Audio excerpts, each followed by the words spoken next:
বন্ধুরা, ইউটিউবে অনেকেই কিন্তু ছেঁচড়ার রেসিপি দিয়ে থাকে, কিন্তু আমি গ্যারান্টি দিয়ে বলছি বন্ধুরা, তারা কিন্তু সঠিক পদ্ধতি বা সঠিক মশলা দেখায় না। কিন্তু আপনারা যদি এই রেসিপি ফলো করে বানান, তাহলে কিন্তু বিকল অনুষ্ঠান বাড়ির স্বাদ পেয়ে যাবেন। নমস্কার বন্ধুরা, আমি টুটুল। আমার টুটুল কিচেন চ্যানেলে আপনাদের স্বাগত। আমি আজকে আবার চলে এসেছি আপনাদের সামনে আরও একটা নতুন রেসিপি নিয়ে। আজকের রেসিপি আমার দুর্দান্ত স্বাদের। অনুষ্ঠান বাড়িতে আমরা সেই রেসিপিটা প্রায়শই খেয়ে থাকি। অনেক অনেক অনুষ্ঠান বাড়ি কিন্তু এই রেসিপিটা ছাড়া ভাবাই যায় না। তাই জন্য আজকে এই রেসিপিটা আমি বানাতে চলেছি। আজকে আমি বানাতে চলেছি অনুষ্ঠান বাড়ির স্টাইলে ছেঁচড়া, মাছের মাথা দিয়ে ছেঁচড়া। এই ছেঁচড়া বানানোর জন্য আমি নিয়ে নিয়েছি পুঁই শাক। আমি কেটে নিয়েছি সুন্দর করে, ধুয়ে পরিষ্কার করে ছোট ছোট পিস করে কেটে নিয়েছি। দুটো মাছের মাথা, মাঝখান দিয়ে হাফ করে কেটে নিয়েছি। আমি নিয়েছি এখানে রুই মাছের মাথা। আপনারা চাইলে কাতলা মাছের মাথাও নিতে পারেন, কোনো অসুবিধা নেই। মাছের মাথার ফুলকোটা কিন্তু অবশ্যই বাদ দিয়ে দেবেন বন্ধুরা, আমিও কিন্তু বাদ দিয়ে নিয়েছি। এবার আমি মাছের মাথাটা নুন হলুদ মাখিয়ে নেব। দিয়ে দিচ্ছি হলুদ, প্রয়োজন মতো হলুদ দিয়ে দিলাম।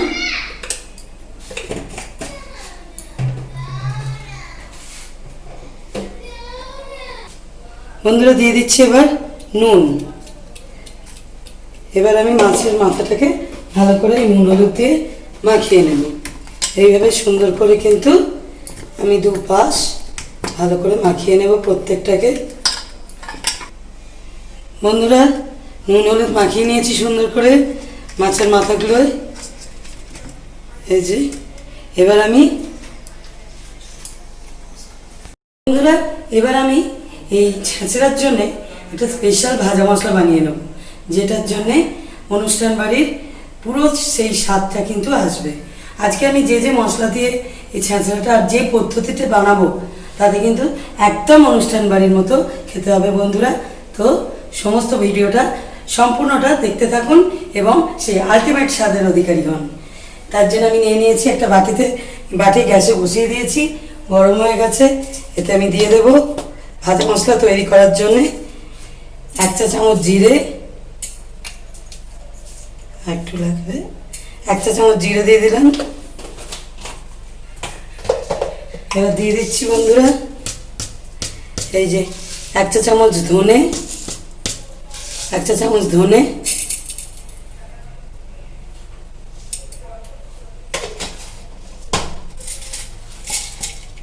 এবার দেখুন বন্ধুরা, আমি দিয়ে দিচ্ছি 12 থেকে 14টা গোলমরিচ।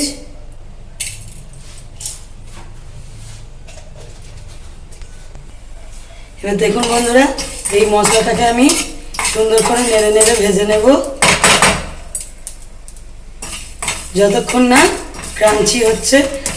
আপনারা বুঝতেই পারবেন যে মশলাটা ভাজা কমপ্লিট হয়েছে। এই যে দেখুন ছিট করছে, এর মানে কিন্তু আমার মশলা ভাজা হয়ে এসছে। আর ভাজবো না বন্ধুরা, এবার কিন্তু পুড়ে যেতে পারে। গ্যাস বন্ধ করে দিচ্ছি। এবার মশলাটাকে আমি ঠান্ডা হতে দেবো। এই গরম অবস্থায় কিন্তু কখনোই মশলাটা গুঁড়ো করতে যাবেন না, এতে ভালো পাউডার হবেও না। আর গরম অবস্থায় মিক্সিতে অসুবিধা হতে পারে। ওই জন্য আমরা কিন্তু মশলাটা ঠান্ডা হতে দেব। এবার সেই সময়ের মধ্যে আমি একটা কাজ করে নেব, সেটা হচ্ছে আমি একটা ডেচকি নিয়ে নিয়েছি। এই ডেচকির মধ্যে আমি দিয়ে দেবো প্রয়োজন মতো জল। দেখুন বন্ধুরা, আমি এই ডেচকিতে জল নিয়ে নিয়েছি, দিয়ে দিচ্ছি 1 চা চামচ নুন। এবার দিয়ে দেবো এতে হাফ টিস্পুন হলুদ গুঁড়ো। এবার এই যে আপনারা ভাবছেন আমি জলেতে নুন হলুদ দিয়ে কি ছেঁচড়া রান্না করছি। এই জলেতে নুন হলুদটা দিয়ে বন্ধুরা আমি এই যে আমার পুঁই শাকটা আছে, এটাকে আমি সেদ্ধ করে নেব। এই নুন হলুদ দিয়ে এই জলটা কিন্তু আমি পুঁই শাকটা সেদ্ধ করে নেব।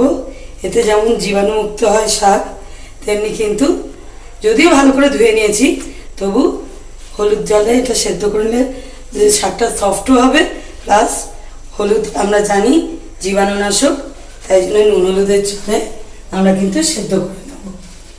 বন্ধুরা, আজকে কিন্তু আমার গলাটা ধরা আছে, বৃষ্টিতে ভিজে গেছিলাম, তার থেকে ঠান্ডা লেগে গলা ধরে গেছে, তাই কিছু মনে করবেন না, তার জন্য আমি ক্ষমা চেয়ে নিচ্ছি আপনাদের কাছে। দিয়ে দিলাম এই জলের মধ্যে সমস্ত শাকটা। আপনারা দেখছেন কই জলে তো ডুবছে না শাকটা, এত শাক না বন্ধুরা, শাকটা কিন্তু ঠিকই মাপে আছে, জায়গা অনুযায়ী বা জল অনুযায়ী এই শাকটা কিন্তু অনেকটাই কমে যাবে। সেদ্ধ হওয়ার পর কিন্তু এই শাকটা দেখবেন, আমি আপনাদের দেখিয়ে দেব, অনেকটাই কমে যাবে। আর একটা কথা বলি বন্ধুরা, জল ফুটে যাওয়ার পর বা গরম হয়ে যাওয়ার পর কিন্তু হলুদ কখনোই দেবেন না। হলুদটা কিন্তু জল ঠান্ডা অবস্থাতেই দেবেন, নাহলে কিন্তু হলুদ তেলা পাকিয়ে যাবে। বন্ধুরা, এই শাকগুলো কিন্তু আমি চাপা দিয়ে সেদ্ধ করে নিচ্ছি, চাপা দিলে তাড়াতাড়ি সেদ্ধ হয়ে যাবে। আর আমি এদিকে তেল গরম হতে দিয়ে দিয়েছি বন্ধুরা, আর একটু তেল লাগবে। আমি কিন্তু মাছের মাথাগুলো এবার ভেজে নেব, লাল লাল করে আমি ভেজে নেব মাছের মাথাগুলো। তার জন্যে আমি কিন্তু অবশ্যই সর্ষের তেলে ভাজছি বন্ধুরা, মাছ কিন্তু সর্ষের তেলেই ভাজলে ভালো হয়। আর এই রান্নাটা যেহেতু বাঙালি ঐতিহ্যবাহী রান্না, আমি সর্ষের তেলে করতেই পছন্দ করি। আপনারা চাইলে সাদা তেলেও করতে পারেন, কোনো অসুবিধা হবে না, তবে মাছটা সর্ষের তেলে ভাজলেই ভালো হয়। আমি দুটো মুড়ো মাছের মাথা দুটো দিয়ে দিলাম তেলের মধ্যে।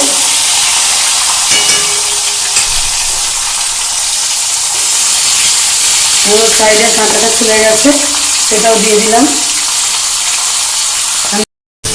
বন্ধুরা, মাছটা কিন্তু ভাজা হয়ে গেছে, আমি এবার উল্টে দিচ্ছি। দেখুন সুন্দর করে ভাজা হয়ে গেছে।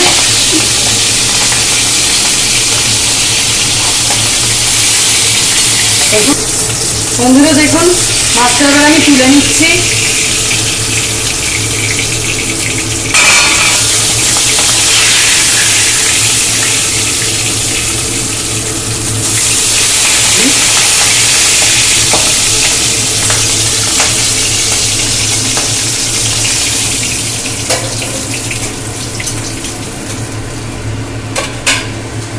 এবার আর একটা মুড়ো আমি দিয়ে দিচ্ছি তেলের মধ্যে, এটাকে এবার ভালো করে ভেজে নেব। দেখুন বন্ধুরা, এই মুড়োটাও ভাজা হয়ে গেছে, আমি তুলে নিচ্ছি। এটাও লাল লাল করে ভেজে নিয়েছি। দেখুন মুড়োগুলো দেখলেই যেন লোভ লাগছে, এত সুন্দর ভাজাটা হয়েছে। আর এদিকে বন্ধুরা, আমার শাক কিন্তু নিচের দিকটা একদিক করে সেদ্ধ হচ্ছে, তাই জন্যে এই শাকটা যখন সেদ্ধ করবেন আর কিছুক্ষণ পর কিন্তু এইভাবেই উল্টে দেবেন, নিচটা উপর ওপরটা নিচ করে দেবেন, যাতে সমস্ত শাকটা সুন্দরভাবে সেদ্ধ হতে পারে। এদিকে দেখুন শাকটা কিন্তু কতটা কমে গেছে। প্রথমে মনে হচ্ছিল কত শাক, কিন্তু এখন দেখুন অনেকটাই কিন্তু কমে গেছে। আবার কিন্তু আমরা চাপা দিয়ে দেব, চাপা দিয়ে আবার সেদ্ধ হতে দেবো, সুন্দর করে সেদ্ধ করে নেব শাকটা। ততক্ষণ কিন্তু আমরা এই যে তেলটা আছে, এই তেলটায় আমরা কিছু ফোড়ন দেব। দেখুন বন্ধুরা, এবার এই তেলটায় ওই মাছ ভাজার তেলটাতেই, মাছের যে মাথা ভেজেছি তার তেলটায় আমি দিয়ে দিচ্ছি মৌরি ফোড়ন, আর দিয়ে দেবো একটু মেথি ফোড়ন। আপনারা কিন্তু চাইলে 5 ফোড়নও দিতে পারেন, বন্ধুরা।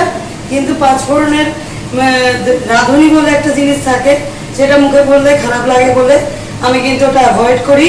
আমি মৌরি আর মেথি এটাই ফোড়ন দিয়ে থাকি। খেয়াল রাখবেন যেন ফোড়নটা পুড়ে না যায়। আমরা এবার এতে দিয়ে দেব পেঁয়াজ কুচো। আমি এই যে পেঁয়াজ কুচিয়ে রেখেছি, এই কুচনো পেঁয়াজটা কিন্তু এই তেলের মধ্যে দিয়ে দেব। এই পর্যায়ে কিন্তু গ্যাসটা একদম লো রাখবেন, তাহলে ফোড়নটা পুড়ে পুড়ে যাওয়ার চান্সটা বেশি থাকে। আমি বন্ধই করে দিয়েছিলাম, মাছ ভাজার তেলটা খুব গরম ছিল বলে।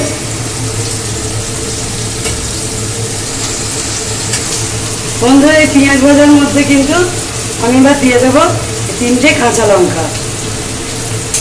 আমি কিন্তু গোটা কাঁচা লঙ্কা দিচ্ছি, আপনারা যদি আর একটু ঝাল করতে চান ভেঙেও দিতে পারেন। পেঁয়াজটা ভেজে নেব সুন্দর করে। বন্ধুরা এবার একটা কিন্তু বাটা মশলা তৈরি করে নেবো। যতক্ষণে পেঁয়াজটা ভাজা হচ্ছে একটা বাটা মশলা আমরা রেডি করে নেব। তার জন্য নিয়েছি দেখুন 4-5 টুকরো ছোটো ছোটো 4-5 টুকরো আদা নিয়ে নিয়েছি, আর 10 কোয়া রসুন আর 3টে কাঁচা লঙ্কা আমি মিক্সির জারে দিয়ে দিচ্ছি এই বাটা মশলাগুলো। এবং এর সঙ্গে যেটা দেবো সেটা হচ্ছে এই যে ভাজা মশলা করে রেখেছিলাম বন্ধুরা, এই জিরে ধনে আর গোলমরিচ দিয়ে এই ভাজা মশলাটাও কিন্তু এই বাটবো যে আদা রসুন তার মধ্যে দিয়ে দিলাম। ব্যাস, এবার এই মশলাটা আমি অল্প জল দিয়ে একসঙ্গে বেটে নেব। তাহলে চলুন এটা বেটে নেওয়া যাক। জল দিয়ে দিলাম।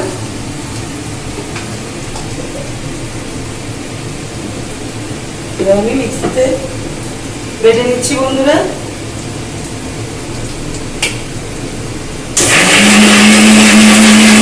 বাটা মশলাটা আমি রেডি করে নিয়েছি দেখুন বন্ধুরা, স্মুথ করে বেটে নিয়েছি। এটা আমি রেখে দিলাম সাইডে। এবার পেঁয়াজটা আমার ভাজা হয়ে গেছে দেখুন। খুব বেশি পোড়াবেন না পেঁয়াজ, হালকা লালচে লালচে রং ধরলেই কিন্তু আর আমরা ভাজবো না। এবার আমি এতে দিয়ে দেব, সবার আগে আমাদের কিন্তু দিতে হবে বেগুন। দেখুন আমি এইভাবে বেগুনগুলোকে কেটে নিয়েছি, এই যে সরু সরু লম্বা লম্বা করে, খুব বেশি লম্বা না, এইভাবে টুকরো করে বেগুনগুলো কেটে নিয়েছি। এই বেগুনের টুকরোগুলো আমি এবার এই পেঁয়াজ ভাজার তেলের মধ্যে দিয়ে দিচ্ছি। পেঁয়াজ ভাজার সঙ্গে বেগুনগুলোকে এবার কষে নেব।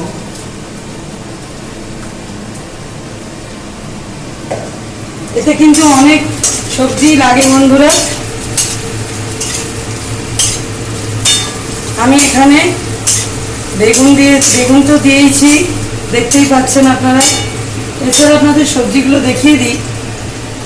দেখুন বন্ধুরা আমি লম্বা লম্বা করে পটল কেটে নিয়েছি। একটা পটলকে 4 ভাগ করে সেই এক একটা পিস সেই রকমই আছে, এরকম লম্বা লম্বা করে কেটে নিয়েছি। ঝিঙে কেটেছি এরকম লম্বা লম্বা সরু সরু করে। এটাও ঝিঙেকে ছোট ছোট পিস করে কেটে নিয়ে 4 ভাগ করে নিয়েছি। আর এছাড়া দেখুন বন্ধুরা আমি কুমড়ো কিন্তু এইভাবে কেটে নিয়েছি লম্বা লম্বা করে, এইরকম থিকনেসের মোটা রেখেছি। খুব বেশি মোটা না, খুব বেশি পাতলা না, লম্বা লম্বা করে কেটে নিয়েছি। আর নিয়েছি বন্ধুরা দেখুন আমি কিন্তু নিয়েছি আলুগুলোকেও এরকম লম্বা লম্বা করে কেটে তার হাফ করে নিয়েছি। এই সাইজে আলুগুলো কেটেছি। আর দেখুন বন্ধুরা আমি দিয়েছি এতে রাঙালু।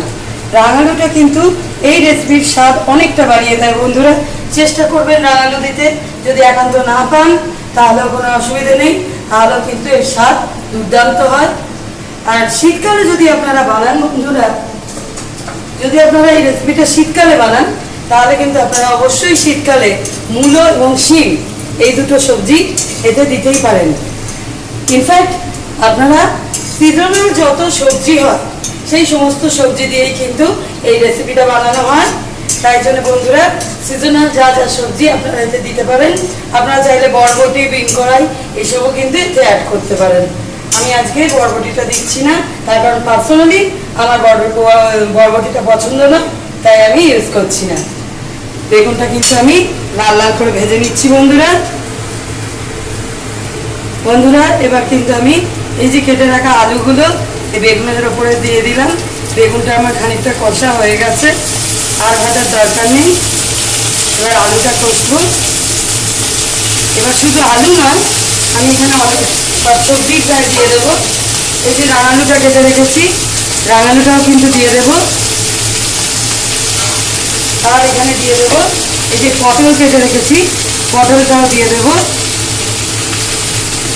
ঝিঙেটা কিন্তু বন্ধুরা, ঝিঙেটা কিন্তু এখন একদম দেবো না। এবার এই যে আলু, রাঙালু, পটল, বেগুনের সঙ্গে পেঁয়াজের সঙ্গে খানিকক্ষণ কষবো। বন্ধুরা এবার কিছুক্ষণ কষে নিয়ে কিন্তু এবার আমি এতে অ্যাড করব কুমড়োটা। এই যে সবজিগুলো দিচ্ছি বা যা যা মশলা যখন যখন দিচ্ছি এইগুলো কিন্তু আমি যে যে টাইমে দিচ্ছি সেই টাইমেই দেবেন, মানে সেই পর পর দেবেন, যেটার পর যেটা দিচ্ছি এইভাবেই কিন্তু অ্যাড করবেন, না হলে কিন্তু এই যে রেসিপিটা ভালো হবে না। এগুলো কিন্তু প্রত্যেকটা টাইমিংয়ের ব্যাপার আছে যে এটার পর এটা দিলে ভালো হবে, ওটার পর ওটা দিলে কষাটা ভালো হবে। এই অনুযায়ী ওই জন্যে রান্নাটা করলে সব থেকে ভালো রেজাল্ট পাওয়া যায়। দেখুন কুমড়োটা কিন্তু আমি এবার সব সবজির সঙ্গে সুন্দর করে মিশিয়ে নিচ্ছি। এবার বন্ধুরা এতে আমি অ্যাড করছি লাস্ট ঝিঙেটা কিন্তু এতক্ষণ আমি রেখে দিয়েছিলাম, আপনারা জানেন। এবার আমি ঝিঙেটাও অ্যাড করে দিলাম। এবার ঝিঙেটাকে মেশাতে হবে। দেখুন আমার কড়া কিন্তু একদম ভর্তি হয়ে গেছে।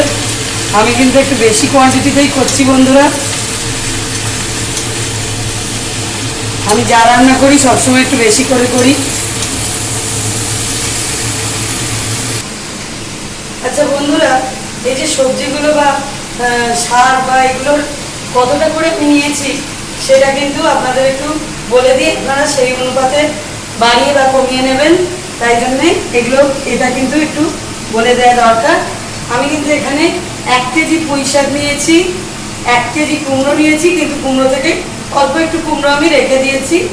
1 কেজি কুমড়ো থেকে সামান্য একটু রেখে বাকি পুরো কুমড়োটাই দিয়ে দিয়েছি। এবারে পটল নিয়েছি আমি 300, ঝিঙে নিয়েছি আমি 500, আর রাঙালু নিয়েছি আমি 300। এই অনুপাতে কিন্তু আমি সমস্ত সবজি নিয়েছি। আর এই যে ছাঁচড়াটা, এটা স্বাদ হয় বন্ধুরা, এই রান্নাটা এত সুস্বাদু যে আপনারা সবাই জানেন। আর এটা তো আমার ফেভারিট ডিশ বন্ধুরা, ছোট থেকে এই রেসিপিটা আমার খুবই ভালো লাগে। আর বন্ধুরা আর একটা আমি মিস হয়ে গেছে আমার বলতে, আমি কিন্তু একটা ছোট মাপের বেগুন দিয়েছি, আর একটা মিডিয়াম সাইজের কিন্তু আমি টমেটো এতে অ্যাড করবো পরে। এখন সেটা অ্যাড করিনি, তাও আগের থেকে বলে দিলাম। বন্ধুরা এই ধরনের দারুণ দারুণ ঐতিহ্যবাহী সুস্বাদু দুর্দান্ত স্বাদের রান্নার জন্যে, রেসিপির জন্যে আমার চ্যানেলটা অবশ্যই সাবস্ক্রাইব করে রাখবেন বন্ধুরা। আর আমাকে কমেন্টে জানাবেন কী ধরনের রেসিপি আপনারা আমার থেকে জানতে চান, কী ধরনের রেসিপি আপনাদের সঙ্গে আমি শেয়ার করলে আপনাদের ভালো লাগবে। এবং আমাকে আমার ভিডিওগুলো লাইক করবেন, শেয়ার করবেন, আর কমেন্ট তো অবশ্যই আপনাদের বললাম যে আমাকে জানাবেন কেমন লাগছে রেসিপিগুলো। যাই হোক, এবার কিন্তু দেখুন এতে আমি দেবো নুনটা দিলে বন্ধুরা সবজিগুলো কিন্তু অনেকটাই কমে যাবে। টমেটো দিয়ে কখনোই কিন্তু এই পর্যায়ে দেবেন না, আগে কিন্তু আমাদের নুন দিতে হবে। আমি এখানে 2 চা চামচ নুন দিয়ে দিচ্ছি। এই নুনটা দিয়ে কিন্তু এবার আমি টমেটোটা অ্যাড করে দিচ্ছি। এই যে কুচিয়ে রাখা একটা মিডিয়াম সাইজের টমেটো আমি অ্যাড করে দিলাম। এবার কিন্তু আমি মেশাতে থাকবো। এবার আমি দিয়ে দিচ্ছি 1 টিস্পুন হলুদ গুঁড়ো,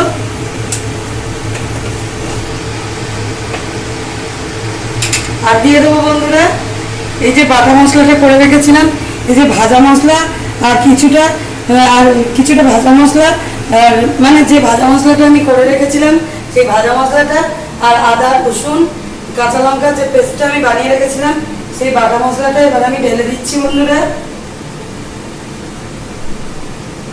দিয়ে আমি এটা সুন্দর করে মিশিয়ে নেব।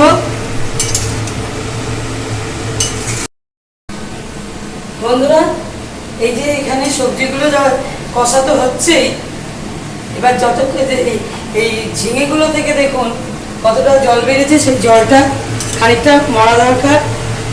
আর এদিকে আমার কিন্তু শাকটা সুন্দর করে সেদ্ধ হয়ে গেছে, আমি কিন্তু শাকের জলটা ঝারিয়ে নেব। দেখুন বন্ধুরা, আমি কিন্তু পুঁই শাকের জলটা ঝারিয়ে নিয়েছি, সুন্দর করে সেদ্ধ হয়ে গেছে। এবার এই যে সবজিটা যেটা মশলা দিয়ে কষছিলাম, এটাও আমার কষা কমপ্লিট। যদি ঝিঙে থেকে জল বেরিয়ে জলটা থাকে, এটার জন্য কোনো চিন্তা করবেন না, ওটা কোনো অসুবিধা হবে না।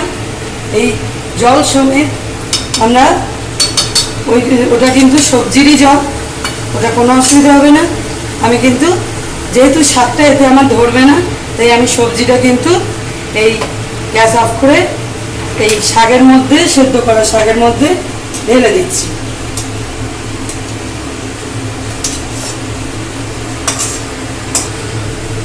দেখুন বন্ধুরা, এবার সবজির সঙ্গে আমি শাকটাকে সুন্দর করে মিশিয়ে নিচ্ছি। এতে এবার দিয়ে দেবো একটু কাশ্মীরি মির্চ। কাশ্মীরি মির্চ আমি অ্যাড করে দিলাম 1 টিস্পুন আমি দিয়েছি, 1 টিস্পুন কাশ্মীরি মির্চ দিয়েছি। এখানে আমার আর একটু তেল দিলে ভালো হয়, কিন্তু আমি সর্ষের তেল কিন্তু এখানে অ্যাড করব না, আমি একটু এখানে সাদা তেল অ্যাড করে দিচ্ছি ওপর থেকে। যেহেতু কোয়ান্টিটিটা আমার অনেকটা, তাই জন্যে একটু তেল আমার বেশি লাগছে। যদিও এই টাইপের রান্না একটু তেল বেশি হলে ভালো লাগে। এবার কিন্তু বন্ধুরা, এই যে মাছের মাথাটা আমি ভেজে রেখেছি, এই মাছের মাথাটাও কিন্তু আমি এর মধ্যে দিয়ে দেব। দেখুন সমস্ত ইনগ্রেডিয়েন্টস কিন্তু আমার দেওয়া হয়ে গেল। মাছের মাথাটা কিন্তু এরকম গোটা আমি রাখবো না, যদিও গোটা দিয়েছি, কিন্তু এইভাবে খুন্তি দিয়ে আমি ভেঙে দেবো। দেখুন ভেঙে যাচ্ছেও কিন্তু, এবার খুন্তি দিয়ে একটু চাপ দিলে কিন্তু মাছের মাথাটা অনায়াসে ভেঙে যাচ্ছে। এই যে এইভাবে চাপ দিয়ে দিয়ে মাছের মাথাটা আমি ভেঙে নেব এবং না মেশাতে থাকবো, মেশাবো আর ভাঙবো। এইভাবে কিন্তু সুন্দর করে আমি আর একবার কষে নেব। বন্ধুরা দেখুন, মাছের মাথাটা কিন্তু সুন্দরভাবে মিশে গেছে ভেঙে। আর দেখুন সবজির কতটা জল রয়েছে নিচে, আপনাদের দেখাতে পাচ্ছি কিনা আমি জানি না। সবজির কিন্তু অনেকটা জল বেরিয়েছে, আমি কিন্তু আর এক্সট্রা জল অ্যাড করব না, আর কোনো এক্সট্রা জল অ্যাড করার দরকার নেই বন্ধুরা। এই যে সবজি থেকে যে জলটা বেরিয়েছে বা শাক সেদ্ধর মধ্যে যে ঝালানোর পরে যে জলটা ছিল, সেই জলেতে কিন্তু এই যে প্রিপারেশনটা, এই যে ছ্যাঁচড়াটা সুন্দরভাবে সেদ্ধ হয়ে তৈরি হয়ে যাবে। তাই জন্যে আমাদের একটা কাজই এখন করার আছে, এটাকে চাপা দিয়ে দিতে হবে। তার আগে আর একটা জিনিস আমি এতে অ্যাড করবো, সেটা হচ্ছে একটু ধনেপাতা আমি নিয়ে নিচ্ছি বন্ধুরা। জাস্ট বেশি কুচোবো না, জাস্ট হাতে করে রাফলি ছিঁড়ে আমি কিন্তু এতে এইভাবে দিয়ে দেবো, এইভাবে ছিঁড়ে ছিঁড়ে দিয়ে দেবো। বেশি ফাইনলি চপ করার কোনো দরকার নেই।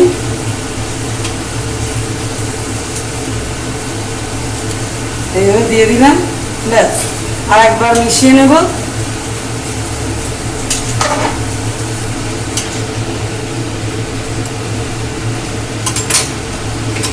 এখন আপনাদের মনে হতে পারে যে সব সবজি বা শাক মিশছে না, কিন্তু যখন পরে এটা একটুখানি সেদ্ধ হয়ে যাওয়ার পরে দেখবেন কত সুন্দর একটা মাখা মাখা কনসিস্টেন্সি চলে আসবে। ব্যাস এবার কিন্তু বন্ধুরা আমি এটা চাপা দিয়ে হতে দেব। চাপা দিয়ে এবার এটা সুন্দর করে কুক করে নেব, একদম শুকনো শুকনো করে নেব, ঝোলটা মরে যাবে। তারপর আবার আমাদের নেক্সট প্রসিডিওর শুরু হবে। দেখুন বন্ধুরা, সবজিগুলো সেদ্ধ হয়ে যেহেতু একটু কোয়ান্টিটিতে কমে গেছে, আমি কিন্তু আবার কড়াতে ট্রান্সফার করে নিয়েছি ডেচকি থেকে। তার কারণ এই টাইপের রেসিপি বন্ধুরা কড়া ছাড়া কিন্তু ভালো হয় না, ডেচকিতে এইসব রেসিপি খুব একটা ভালো হয় না।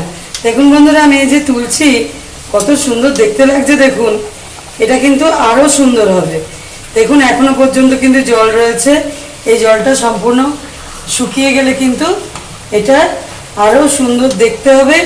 আর সুগন্ধ তো এখনই ছাড়ছে, এটা আরও সুন্দর সুগন্ধ ছাড়বে এবং এতে আরও কিছু মশলা আমি অ্যাড করব। তাই এখনই বন্ধুরা কিন্তু কেউ ভিডিও থেকে চলে যাবেন না, সম্পূর্ণটা ওয়াচ করুন, এখনও কিন্তু অনেক বাকি আছে। সঙ্গে থাকুন বন্ধুরা, দেখতে থাকুন আর কত সুন্দর রেসিপিটা তৈরি হচ্ছে। বন্ধুরা মাঝে মাঝে ঢাকা খুলে কিন্তু অবশ্যই এইভাবে নিচ থেকে তুলে তুলে নেড়ে দেবেন, নাহলে কিন্তু এই ধরনের রান্না কিন্তু সবসময় নিচে লেগে যাওয়ার টেন্ডেন্সি থাকে। তাই জন্যে আপনি চাপা দিয়ে জল শুকোতে দিয়ে মানে যে ঝোলটা শুকোতে দিয়েছেন, এদিকে ওই নিচে লেগে পুড়ে সম্পূর্ণ 7-12টা বেজে যাবে। তাই জন্য মাঝে মাঝে কিন্তু অবশ্যই খুলে খুলে এইভাবে নেড়ে নেড়ে নিচে ওপর করে দিতে হবে, তাতে সম্পূর্ণটা সেদ্ধও যেমন ভালো হয়, সম্পূর্ণটা একসঙ্গে কনসিস্টেন্সিটা খুব সুন্দর হয় এবং নিচেও লাগার সম্ভাবনা থাকে না। বন্ধুরা সবজি শাক সমস্ত কিন্তু একদম মিলেমিশে গেছে, সুন্দর সেদ্ধ হয়ে গেছে। এবার আমি এতে দিয়ে দেব 3 টিস্পুন চিনি। এটা চিনিটা কিন্তু আপনারা আপনাদের স্বাদ অনুযায়ী দেবেন। নুন মিষ্টি সবসময় পার্সোনাল স্বাদ অনুযায়ী দেওয়া উচিত। আমার স্বাদ অনুযায়ী আমি 3-4 চামচ চিনি দিলাম, আমার কোয়ান্টিটি অনুযায়ী স্বাদ অনুযায়ী। এবার দিচ্ছি বন্ধুরা 1/4 টিস্পুন গরম মশলা। দেখুন বন্ধুরা, এই যে সামান্য জলটা এটা কিন্তু আমরা রেখে দেব, তার কারণ ঠান্ডা হলে কিন্তু এই জলটা সবজি বা সব কিছুর সঙ্গে টেনে শুকিয়ে যাবে। ওই জন্য এইটুকু জল কিন্তু আমরা এই যে ছেঁচার মধ্যে রেখে দেব।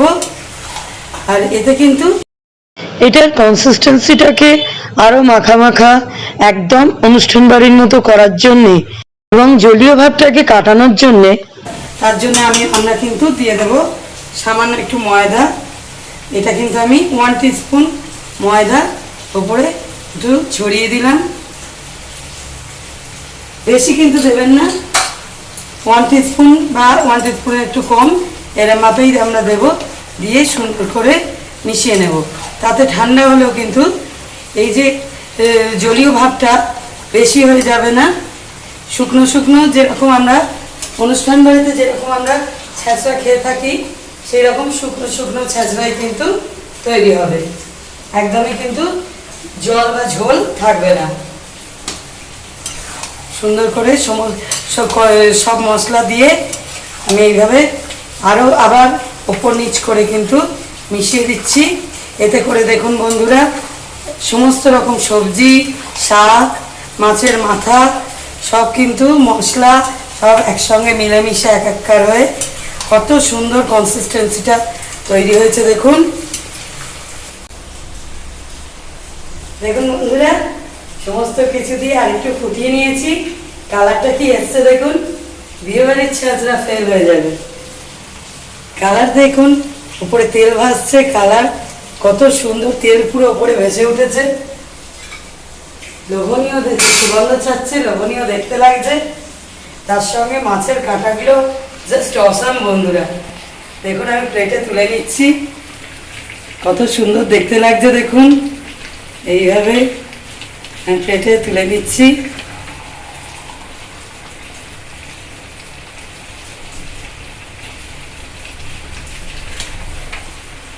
সুগন্ধে বন্ধুরা মন ভরে যাচ্ছে, পুরো মনে হচ্ছে ক্যাটারিং এর রান্না। দেখুন আমি তুলে নিলাম প্লেটে। ও গ্যাসটা আমার বন্ধ করা হয়নি, গ্যাস বন্ধ করে দিলাম। দেখুন বন্ধুরা, একদম গরম গরম ধোঁয়া ওঠা সুগন্ধে ভরপুর ছ্যাঁচড়া, অনুষ্ঠান বাড়ির স্টাইলে ছ্যাঁচড়া কিন্তু আমার একদম রেডি। মাছের মাথা দিয়ে এই ছ্যাঁচড়ার রেসিপিটা অসাধারণ টেস্ট হয়, দুর্দান্ত টেস্ট হয়। এবং এই যে দেখুন তেল ভেসে উঠেছে ওপরে, একদম অনুষ্ঠান বাড়ির মতো সাইড দিয়ে তেলগুলো গড়িয়ে যাচ্ছে, এগুলো দেখতে আর এত লোভনীয় লাগছে আর সুগন্ধে ভরপুর এই রেসিপিটা বন্ধুরা। তাহলে চলুন এবার খেয়ে নেওয়া যাক। আপনারাও বানিয়ে ফেলুন, খাওয়া দাওয়া করুন, ভালো থাকুন, এনজয় করুন এবং আমার চ্যানেল দেখতে থাকুন। আমি আবার চলে আসবো খুব শীঘ্রই আর একটা নতুন রেসিপির ভিডিও নিয়ে। আজকের মতো নমস্কার।